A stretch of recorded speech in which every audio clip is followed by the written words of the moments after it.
السلام علیکم ناظرین، میں ہوں ڈاکٹر ماجد خان، آپ دیکھ رہے ہیں میڈیا 92۔ ناظرین، آج جو ہمارے مہمان ہیں وہ کسی تعریف کے محتاج نہیں۔ اکثر جب بھی وہ پاکستان آتے ہیں تو ہم انہیں گزارش کرتے ہیں، ان سے ریکویسٹ کرتے ہیں کہ آپ لازمی ہمارے پاس آئیے، اور ہمیں بھی آپ جو نیکی کا کام کر رہے ہیں، جگہ جگہ پہ فلٹریشن پلانٹ لگا رہے ہیں، انسانیت کی خدمت کر رہے ہیں، تو ہمیں بھی اس میں تھوڑا سا موقع دیں، ہمارے پاس آئیے تاکہ ہماری مناسبت سے بھی لوگوں تک پیغام جا سکے۔ ناظرین، ہمارے ساتھ آج موجود ہیں ہمارے مہمان حافظ محمد اسلم حق صاحب، جو کہ چیئرمین ہیں سہارا ویلفیئر فاؤنڈیشن کے۔ یہ جب ناروے میں تھے تو ان سے ہماری کچھ دنوں پہلے گفتگو ہوئی تھی۔ لاسٹ منتھ بھی جب یہ پاکستان آئے تو انہیں ہم نے اپنے پروگرام میں بلایا تھا۔ ابھی ربیع الاول کے مہینے میں دوبارہ آئے ہیں پاکستان میں اپنا فیز 2 کا پروجیکٹ لے کے۔ ان کا فیز 1 پروجیکٹ جو تھا وہ انہوں نے مکمل کیا فلٹریشن پلانٹس لگا کے۔ اب ان کا فیز 2 پروجیکٹ کیا ہے اور اس میں کس کس سٹی میں انہوں نے فلٹریشن پلانٹ لگانے ہیں، اسی سلسلے میں ہم نے حافظ صاحب کو آج انوائٹ کیا تھا ہمارے اسٹوڈیو میں۔ ہمارے پاس آئے ہیں وہ ہمارے پروگرام میں، ان سے ہم پوچھیں گے ساری ڈیٹیل میں۔ السلام علیکم حافظ صاحب۔ وعلیکم السلام ورحمۃ اللہ وبرکاتہ۔ حافظ صاحب، سب سے پہلے تو بہت بہت شکریہ آپ کا، یہ آپ کی محبت ہے کہ آپ ہماری انویٹیشن پہ آتے ہیں ہمارے پاس اور ہمیں بھی موقع دیتے ہیں آپ کی نیک کاوشوں میں تھوڑا سا ہاتھ بٹانے کا۔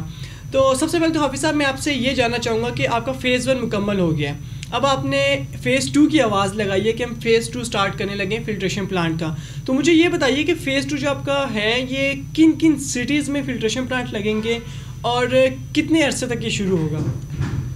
اعوذ باللہ من الشیطان الرجیم، بسم اللہ الرحمن الرحیم۔ اللہ رب العزت کا کروڑہ شکر ادا کرتے ہیں کہ جس کی دی ہوئی توفیق سے آج میڈیا 92 ڈاکٹر صاحب اور ہمارے جج صاحب ان کے انویٹیشن پر جو ہے وہ آج پھر ایک نیا پروگرام ہو رہا ہے۔ تو میں سہارا ویلفیئر فاؤنڈیشن کی پاکستان کی ٹیم کی طرف سے اور ناروے کی ٹیم کی طرف سے آپ سب کا بہت شکریہ ادا کرتا ہوں۔ تھینک یو سو مچ۔ تو ڈاکٹر صاحب، آپ نے سوال کیا کہ فیز 1 کا جو تھا وہ فیز 1 جو ہم نے مکمل کیا فلٹریشن پلانٹس کے حوالے سے، اور فیز 2 جو ہے اب شروع ہو گیا ہے۔ تو ماشاءاللہ اللہ کا شکر ہے، میری وہ بہنیں، وہ بیٹیاں، وہ بھائی، وہ بڑے چھوٹے جنہوں نے فیز 1 کے اندر جو ہے وہ بڑی دل کھول کے مدد کی تھی، اور الحمدللہ وہ آپ کو پتہ ہے کہ وہ میں نے پچھلی بار بھی ذکر کیا تھا کہ جو ہمارا فلٹریشن پلانٹ جو پہلا تھا وہ شیخو پورہ ہری سنگھ جوہلا گاؤں اور فیصل آباد میں، اس کے بعد جو ہے وہ پشاور میں، خیبر پختونخوا میں، پھر اس کے بعد میں الحمدللہ سیالکوٹ میں، پھر پاک پٹن شریف میں، پھر اس کے بعد جو ہے وہ سائی وال میں ہیں جی، پھر اس کے بعد جو ہے خانقاہ ڈوگرا۔ تو یہ ہم چلتے چلتے جو ہے جب میں ابھی واپس گیا تو ماشاءاللہ جو میری بیٹیاں، بیٹے، بہن بھائی تھے، انہوں نے جب دیکھا کہ یہ پلانٹس جو ہے یہ لگ چکے ہیں اور اسال ہو رہا ہے ان مرحومین کے لیے، تو انہوں نے پھر جو ہے وہ گزارش کی کہ حافظ صاحب آپ دوبارہ جو ہے وہ ہم نے یہ جمع کیا ہے، دوبارہ جو ہے ہمارے فلاں فلاں کے نام جو ہے، مرحومین کے نام جو ہے وہ فلٹریشن پلانٹس جو ہے وہ آپ لگائیں گے تو ہمیں بڑی خوشی ہوگی۔ تو الحمدللہ آج میں یہاں پر پہنچ چکا ہوں پاکستان، تو اللہ کا شکر ہے الحمدللہ اس بار جو ہمارا یعنی فیز 2 کا جو ہم یہ پروگرام اب شروع کر رہے ہیں فلٹریشن پلانٹس کے حوالے سے، تو ہمارا سمندری جہاں پر ہیپاٹائٹس سی کی وجہ سے ڈاکٹر صاحب وہاں پہ لوگ مر رہے تھے اور بچوں کی ایسی بری حالت ہو گئی تھی، ان کی فلمیں ہم نے دیکھی۔ یہ سارا پروگرام جو ہے یہ بہت زیادہ محنت کے بعد جو ہے ہم ساری چیزوں کو سامنے لے کر آتے ہیں اور ان علاقوں کو چنتے ہیں جہاں پر واقعی میں دکھی انسانیت کو پانی کی شدت کی جو کمی ہے وہ جگہیں ہم ڈھونڈتے ہیں۔ تو الحمدللہ سمندری کے لوگ جب وہاں فلٹریشن پلانٹ نصب ہوگا وہ آپ کو خود بتائیں گے۔ الحمدللہ سمندری کے بعد جو ہے انشاءاللہ تعالی ہمارا جو اگلا ہے وہ ہمارا پوائنٹ ہے نارووال۔ پسماندہ علاقے جتنے بھی ہیں ان میں سے نارووال ہے، پھر اس کے بعد حافظ آباد ہے۔ حافظ آباد کے بعد جو ہے وہ یعنی میاں والی میں بات چیت ہماری چل رہی ہے، تو وہاں پر جو ہے یہ ہمارا سلسلہ جو ہے وہ شروع ہونے والا ہے انشاءاللہ۔ انشاءاللہ۔ اچھا، ابھی یہ 4 سٹیز ہیں جہاں پہ آپ کا نیکسٹ پروجیکٹ ہے لگانے کا؟ 4 یہ دیہات ہوں گے، اس میں لگائیں گے۔ بالکل، 4 گاؤں میں۔ اچھا حافظ صاحب، ایک میں آپ سے نا بڑا ایک دلچسپ سا سوال پوچھنے جا رہا ہوں، مے بی کہ اس پہ آپ کو ہنسی بھی آئے یا حیرانی بھی ہو، کیونکہ مجھے بڑی حیرانی ہوئی۔ ہماری نا کچھ دنوں پہلے بات ہوئی ہے ناروے میں، اور بھی فاؤنڈیشنز ہیں جو کہ ویلفیئر کا کام کر رہی ہیں کافی ساری، تو ہماری جب ان سے بات ہوئی تو وہ تقریباً 9 سال سے کام کر رہی ہیں ویلفیئر کا، مگر ان کا یہ کہنا تھا کہ وہ کام جو ہم 9 سال میں بھی نہیں کر سکے حافظ صاحب نے 2 سال میں وہ کام کر دی. میں جاننا چاہتی ہوں ایسی کون سی آپ کے پاس جادو کی چھڑی ہے یا کیا وجہ ہے کہ آپ کا کام اتنا کوئک اتنا فاسٹ ہو رہا ہے؟ یہ ڈاکٹر صاحب ہمیں تقریباً 3.25 سال ہونے کو آ رہے ہیں الحمدللہ.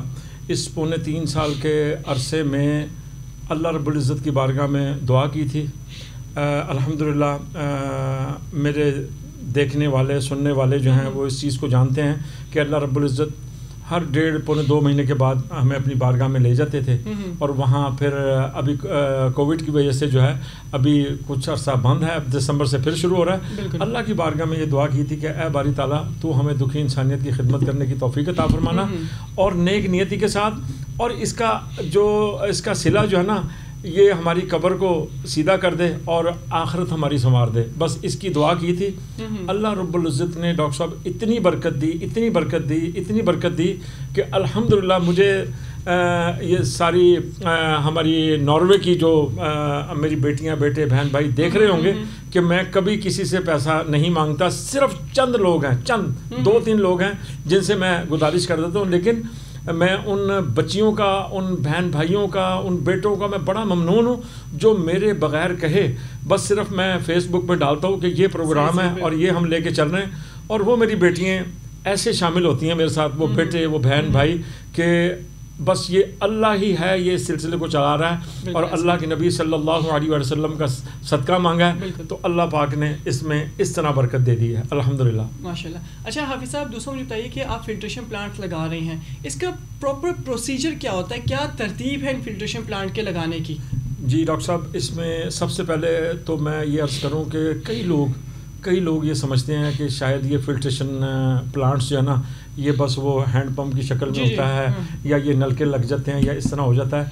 یہ ایسا نہیں ہے. اچھا. میں اس چیز کے بارے میں واضح کر کے یہ بتانا چاہتا ہوں ان میرے بہن بھائی بیٹا بیٹیوں کو، ملنے جلنے والوں کو، متعلقین وابستگان کو، کہ یہ جو فلٹریشن پلانٹس جو لگائے گئے ہیں اور جو لگائے جا رہے ہیں اس سے ہزاروں لوگ فائدہ اٹھاتے ہیں. اس میں جو ہے وہ یعنی 5-5 ہزار لیٹر کی ٹینکیاں ہوتی ہیں جس میں پانی سیف ہوتا ہے. اس کے علاوہ اس کے جو فلٹرز ہوتے ہیں، بڑے بڑے اس کے جیٹس ہوتے ہیں وہ لگتے ہیں، اور فلٹر صاف کرنے کے لیے اس کا سسٹم الگ سے ہوتا ہے. اور یہ 10x12 کا جو ہے نا وہ ایک کمرہ تیار ہوتا ہے، اس کے اوپر لینٹر ڈلتا ہے، اس کی دیواریں بنتی ہیں، اس پہ کم از کم جو ہے وہ 2.5 سے 3 لاکھ روپے جو ہے نا اس صرف کمرے کے اوپر جو ہے نا وہ خرچ آتا ہے. تو اللہ کا شکر ہے کہ ہم وہاں پر ساری چیزیں چیک کرنے کے بعد یہ ان جگہوں پہ لگاتے ہیں فلٹریشن پلانٹس جہاں لوگ ان کی حفاظت کر سکیں، لوگوں کے انڈر میں رہ چکے. کیونکہ ہم نے دیکھا ہے کئی علاقوں میں ان کا نام تو نہیں لوں گا، سندھ کے وہ علاقے جہاں پر وہ فلٹریشن پلانٹس لگائے گئے اور 6 مہینے کے بعد ان کا پتہ نہیں چلا. لیکن سہارا ویلفیئر فاؤنڈیشن ان جگہوں پر جو ہے یہ فلٹریشن پلانٹس لگا رہی ہے کہ وہاں پر ذمہ دار پہلے پیدا کیے جاتے ہیں. ذمہ دار کون ہے؟ مساجد کے اندر یہ فلٹریشن پلانٹس نئے کمرے بنوا کر اس میں لگائے جاتے ہیں الحمدللہ. اور اس کے بعد جو ہے نا پھر یہ سارا سلسلہ ان کی ذمہ داری کے اندر جو ہے نا اس کو شروع کیا جاتا ہے، اور اس کی 1 سال کی فری سروس ہوتی ہے کہ 1 سال تک وہ انجینئر جو ہے وہ جا کے چیک کرتے ہیں کہ کوئی خرابی تو نہیں ہے. پھر اس کے لیے لوگوں کو ٹرینڈ کیا جاتا ہے، جیسے کہ وہاں کی انتظامیہ کے لوگ ہوتے ہیں. مسجدوں کا انتخاب اس لیے ہم کرتے ہیں کہ وہاں پر 18 لوگوں کی انتظامیہ ہوتی ہے، اور جو اس علاقے کا ذمہ دار ہوتا ہے وہ گارنٹی دیتا ہے کہ جی ہاں ہم گارنٹی دیتے ہیں یہاں پر یہ آپ کا یہ پلانٹ جو ہے یہ محفوظ رہے گا. تو ڈاکٹر صاحب دوسرے میں بتاؤں کہ یہ 10x12 کا کمرہ تو میں نے آپ کو بتایا. لوگ یہ سمجھتے ہیں کہ بس ہم نے وہ ٹوٹیاں لگا دیں یا ایسی چیز نہیں ہے. کمرہ تیار ہونے کے بعد اس میں وہ پلانٹ جو ہے وہ سیٹ ہوتا ہے، اور اس کی بہت بڑی یہ بڑے حجم کے اندر ہوتا ہے یہ پلانٹ جو ہے وہ یہ فٹ ہوتا ہے وہاں پر، اور اس کے بعد اس کو لاک کیا جاتا ہے، کھولا جاتا ہے، اور پھر وہیں سے مسجد کے اندر بھی وہ استعمال ہوتا ہے. اور ہزاروں لوگ یعنی قریب کے جو دیہات ہیں وہ بھی وہاں سے پانی بھرنے کے لیے آتے ہیں، اور یہ ہزاروں کی شکل میں ہوتا ہے الحمدللہ. جی ماشاء اللہ. اچھا حافظ صاحب، ایک تو یہ آپ فلٹریشن پلانٹ والا کام تو آپ کر رہے ہیں، اس کے علاوہ آپ کا ایک اور بھی کام جو کہ میرے علم میں آیا، آپ جیکٹ اور بلینکٹس جو ہے وہ غریبوں میں تقسیم کرتے ہیں تمام ہر سردیوں میں. تو اس دفعہ بھی وہ پلان آپ کا کنٹینیو رہے گا یا فلٹریشن پلانٹس کے کام کی وجہ سے وہ رہ جائے گا اس دفعہ؟ نہیں ان شاء اللہ تعالیٰ ڈاکٹر صاحب میں آپ کے چینل کے توسط سے یہ بتا دوں کہ پہلی بار جب پہلا سال جو تھا اس میں ہم نے سہارا ویلفیئر فاؤنڈیشن نے جو ڈونیشن اکٹھا کیا تھا وہ ہم نے ایک چھوٹی پک اپ لی تھی. صحیح. اس میں اچھی کوالٹی کے کمبلز بھرے تھے ہم نے اور اچھی کوالٹی کی جیکٹس. وہ خریدنے کے بعد ہم راتوں کو جو ہے وہ درباروں پر, ہاسپٹلز میں, برجز کے نیچے اور پارکوں کے اندر جا کے سوتے ہوئے لوگوں کو ہم نے جگانے کے بعد وہ جب ہم نے ان کو جیکٹ پہناتے تھے اور جب وہ کمبل اڑاتے تھے ان کو موٹا والا, تو میں نے یہ کہتے ہوئے سنا, یا اللہ اج تو ساڈی دعا سن لئی ہے, اج کیڑا ہے کون آ گیا سانو سردی تو بچان والا, مولا تو ہی بھیجا ہے. تو وہ چیز جو ہے نا ڈاکٹر صاحب میں یعنی کہیں جذباتی نہ ہو جاؤں کہ وہ چیز ایسی ہوتی ہے کہ وہ دل کے اندر اتر رہی ہوتی ہے. اور رات کو جب جا کے ہم اپنے بستر پہ لیٹتے تھے, میرے ساتھی بھی وہ کہتے تھے انکل ہمیں اتنا سکون ملا کہ ان لوگوں کو جب ہم سردی میں ٹھٹرتا ہوا دیکھ کر ان کو یہ چیزیں پہنا کے, یہاں تک کہ ہم جرابیں بھی جو ہے نا وہ لوگوں کو پہنایا کرتے تھے. لیکن الحمدللہ جیسے میں نے آپ کو پہلے بتایا کہ اللہ کا شکر ہے کہ ہم نے کوئی کاروبار تو کرنا نہیں ہے, یہ ویلفیئر فاؤنڈیشن چلا رہے ہیں. تو میں ان کو بھی لوگوں کو میسج دینا چاہتا ہوں کہ جو شاید ہی وہ سوچ رہے ہوں کہ حافظ صاحب دوڑ لگاتے ہیں, پاکستان پہنچ جاتے ہیں, پھر واپس آتے ہیں, پھر پاکستان پہنچ جاتے ہیں. تو الحمدللہ میرا اپنا ذاتی اس میں کوئی وہ نہیں ہے, لیکن جو سب سے بڑا فائدہ ہے وہ یہ ہے کہ کوئی زندگی میں کوئی نیک عمل تو ہم نہیں کر سکے, شاید کسی مسکین کی, شاید کسی یتیم کی, شاید کسی مظلوم کی دعا ہمیں لگ جائے اور ہماری آخرت سنور جائے, یہ ہے.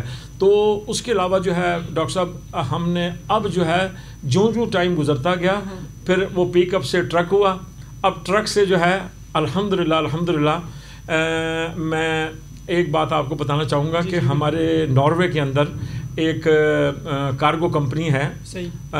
اس کمپنی کو نوجوان بچے جو ہیں وہ چلا رہے ہیں, نوجوان نسل ہے. انہوں نے جب دیکھا کہ میں یہ اس طرح کا کام کر رہا ہوں تو انہوں نے مجھے آفر دی کہ آپ جو ہے نا یہ ہماری کارگو کمپنی کی طرف سے جو ہے آپ سامان بک کروائیں اور ہم آپ کی کیا مدد کر سکتے ہیں. تو انہوں نے مجھے یہ آفر دی کہ آپ اس طرح کریں کہ 15 کراؤن پر کے جی کے حساب سے جو ہے نا آپ لوگوں سے وہ پیسے لے لیں, جبکہ اس کی قیمت 45 بھی بنتی ہے, 40 کراؤن پر کے جی کے حساب سے بھی بنتی ہے جو لوگ سامان بھیجتے ہیں. لیکن انہوں نے مجھے 15 کراؤن اپنے لوگوں سے کہا کہ وہ جو سامان بھیج رہے ہیں وہ دے دیں, اور باقی سارا ویلفیئر فاؤنڈیشن اگر ہمیں وہ پیمنٹ کر دے تو ہم یہ آپ کا سامان جو ہے اکٹھا کر کے جو ہے وہ بھیجنا شروع کر دیں گے. تو الحمدللہ ابھی صرف میں نے پرسنلی جو ہے وہ ایس ایم ایس بھیجی تھی, تھوڑی سی ایس ایم ایس بھیجی تھی.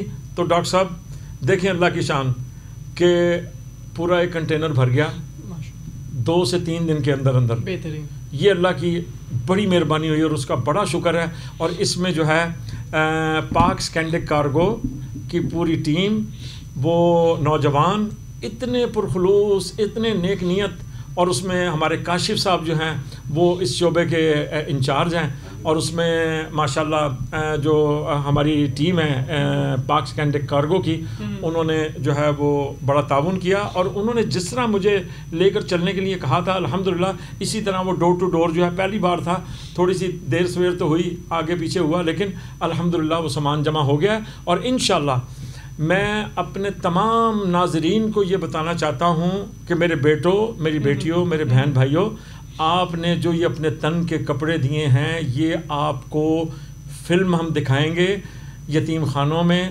اور یہ جیلوں کے اندر, اور یہ دکھی انسانیت کو کیسے آپ کا یہ تحفہ جو ہے تن کا. اللہ کے نبی صلی اللہ علیہ وآلہ وسلم نے فرمایا کہ جس نے اپنے تن کے اچھے کپڑے, اچھے, لیکن میری ریکویسٹ ہوگی کہ جو اگلا ہم پلان کرنے والے ہیں, میری ان بیٹا بیٹیوں سے, بہن بھائیوں سے میری ریکویسٹ ہوگی کہ میرے بیٹوں بیٹیوں, بہن بھائیوں, پلیز آپ نے وہ کپڑے دینے ہیں اچھی پیکنگ کر کے جو آپ کو پسند ہو. جو آپ کو پسند نہیں ہے تو اللہ کے نبی صلی اللہ علیہ وسلم نے فرمایا وہ چیز جو تمہیں پسند ہے وہ اپنے مومنین بہن بھائیوں کے لیے پسند کرو تاکہ اس کا تمہیں اجر عظیم اللہ پاک نصیب فرما سکے. الحمدللہ. اچھا حافظ صاحب, آپ مجھے یہ بتائیے کہ آپ کی جو یہ کامیابی ہے ٹھیک ہے، یہ جو آپ کی کاوشیں ہیں، جتنی آپ کی محنت ہے اور آپ کو جو اللہ نے اتنی طاقت دی ہے، آپ کیا سمجھتے ہیں کہ اس کامیابی کے پیچھے کس کا مین ہاتھ ہے؟ بڑا زبردست آپ نے سوال کر دیا ہے ڈاکٹر صاحب کہ آج میں اپنے والدین کو بھی آج میرے ساتھ وہ شامل ہو گئے ہیں، ویسے تو ہمیشہ رہتے تھے.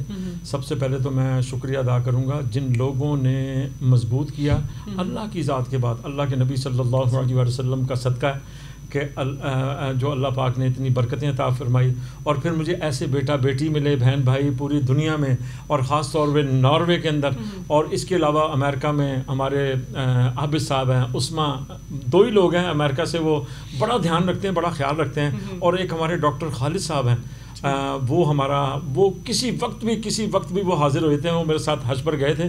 آج آپ کے چینل کے حوالے سے ان کا بھی شکریہ ادا کروں گا. تو ڈاکٹر صاحب میری سب سے بڑی جو خوش نصیبی ہے وہ یہ ہے کہ میرے والدین نے جو میرے لیے دعائیں کی تھیں، جو ان کی محبت، ان کا اخلاص، ان کی ٹریننگ، ان کا سکھایا ہوا جو چیزیں تھیں، وہ میں سمجھتا ہوں کہ اللہ پاک نے مجھے اس کا صلہ دیا کہ میری والدہ جو ہے، تبتی بھی دوپہری میں ہم بچے تھے، ہم دیکھتے تھے کہ ہماری والدہ محترمہ جو ہیں، جب ہم کہتے تھے امی کدھر جا رہی ہیں، تو وہ کہتی تھی بیٹے وہ بیمار ہے اس کو دے، وہ تھیلیوں میں چیزیں ڈال کے ان کے لیے لے کے جاتی تھی، اور وہ گرمی کے اندر جو ہے نا وہ وہاں لے کے جاتی تھی. تو اور میرے والد محترم کا بھی اسی طرح ہی تھا کہ وہ خدمت کے جذبہ اتنا زیادہ تھا، علامہ اقبال پر ان کو عبور حاصل تھا، اور ان کو ساری کتابیں زبانی یاد تھیں میرے والد محترم کو، اور وہ جو شعر بولتے تھے فارسی میں اور اس کا اردو میں بھی ترجمہ جو ہے نا وہ بولتے تھے، اتنے ماشاءاللہ لائق اور اتنے فاضل انسان تھے. تو یہ سارا کریڈٹ جو ہے میرے والدین کی دعاؤں کی برکت ہے. جتنے بھی میں نے کام کیے ہیں، جو بھی کام میں کرتا چلا آ رہا ہوں، میں سمجھتا ہوں کہ اس میں سب سے بڑا ہاتھ جو ہے اللہ اور اس کے نبی صلی اللہ علیہ وسلم کے بعد میرے والدین محترم کا ہے، جنہوں نے مجھے جو ہے اس طرف راغب کیا، اور ان کی دعاؤں کی برکت سے اللہ پاک نے مجھ پہ بڑا کرم کیا. اور دن بدن مجھے سمجھ نہیں آ رہی کہ اللہ پاک کی عطاؤں کا سلسلہ، اللہ پاک اتنی مہربانیاں فرما رہے ہیں، اتنی عطائیں ہیں، اتنے انعامات نصیب ہو رہے ہیں کہ میرے پاس الفاظ نہیں ہیں. تو میں اپنے والدین کے لیے، اور میری درخواست ہوگی جو لوگ بھی مجھے جب بھی دیکھیں، کسی وقت بھی، وہ چینل پہ دیکھیں، وہ اخبار میں دیکھیں، کسی جگہ بھی دیکھیں، میری ریکویسٹ ہے کہ میرے والدین کے لیے، ان کی مغفرت کے لیے ضرور دعا کیا کریں. کیونکہ جب وہ حیات تھے میں ان کے پاؤں چومتا تھا، جب وہ حیات تھے میں ان کے ہاتھ چومتا تھا. آج ان کی ہی دعاؤں کی برکت سے جو ہے اللہ پاک نے مجھ پہ اپنا کرم فرمایا. ایک چیز میں بس بتا دوں، بڑی ضروری ہے، یہ میں اپنے نوجوان نسل کو بھی یہ بتانا چاہتا ہوں کہ میری والدہ محترمہ نے، میں نے زبردستی ان کو طواف کے مقام پر اپنے کاندھوں پر اٹھایا تھا، زبردستی، کہ امی میری یہ نشانی بن جائے گی، اور یہ بیت اللہ جو ہے یہ گواہ ہو جائے گا کہ میں نے آپ کو اپنے کندھے پہ، خدا کے واسطے میرے کندھے پہ بیٹھ جائیں. تو وہ پھر بڑی مشکل سے بیٹھی تھی. میں نے ان سے کہا یہ دعائیں 3 ہیں، یہ پڑھنی ہیں. تو وہ 3 دعائیں پڑھتی تھی طواف والی. چوتھی بار وہ کہتی تھی اللہ میرے بچے کو بار بار اپنے گھر کا طواف کرنے کی توفیق دینا، اللہ میرے بچے کو بار بار گنبد خضرا کی حاضری نصیب کرنا. آج مجھے پتہ نہیں ہے کہ میں کتنے اللہ پاک نے مجھے حج کروا دیے، میں نہ کسی کو گنتی بتاتا ہوں، نہ اس کی ضرورت ہے، اور کتنے میں عمرے کر چکا ہوں، مجھے کچھ پتہ نہیں ہے. یہ سب میری والدین کی دعاؤں کا صلہ ہے. بہت بہت شکریہ. بے شک، بہت بہت شکریہ حافظ صاحب آپ کا کہ آپ ہمارے کہنے پہ ہمارے پروگرام میں آئے. اور نو ڈاؤٹ کہ والدین کی دعائیں ہی ہوتی ہیں جو انسان کو زمین سے آسمان تک لے کر جاتی ہیں، اور آپ کی یہ نیکی کبھی رائے گاہ نہیں جائے گی، اور آپ کے والدین کی دعائیں کبھی رائے گاہ نہیں جائیں گی. ہم اپنی عوام سے بھی یہی کہیں گے کہ اگر آپ بھی کسی کی خدمت کرنا چاہتے ہیں یا اس نیکی میں حصہ دار بننا چاہتے ہیں تو ہمارے ہماری اسکرین پہ آپ دیکھ سکتے ہیں کہ اکاؤنٹ نمبر ایک مینشن ہے، آپ اس میں ڈونیشنز بھی کر سکتے ہیں. اس کے علاوہ کسی بھی طریقے سے آپ خدمت کریں انسانیت کی، اور اپنے والدین کا بہت زیادہ خیال رکھیں. والدین بڑے قیمتی ہوتے ہیں، جن کے پاس ہوتے ہیں ان کو ان کی قدر کرنی چاہیے، جن کے پاس نہیں ہیں وہ ان کے لیے خاص دعائیں کریں. ناظرین، ہم اجازت چاہیں گے آپ سے ہم اجازت چاہیں گے آپ سے انہی الفاظ کے ساتھ کہ اپنا بھی بہت خیال رکھیے اور دوسروں کا بھی بہت زیادہ خیال رکھیے. پھر ملاقات ہوگی آپ سے. اللہ حافظ. اگر آپ نے ابھی تک ہمارا چینل سبسکرائب نہیں کیا تو ابھی سبسکرائب کریں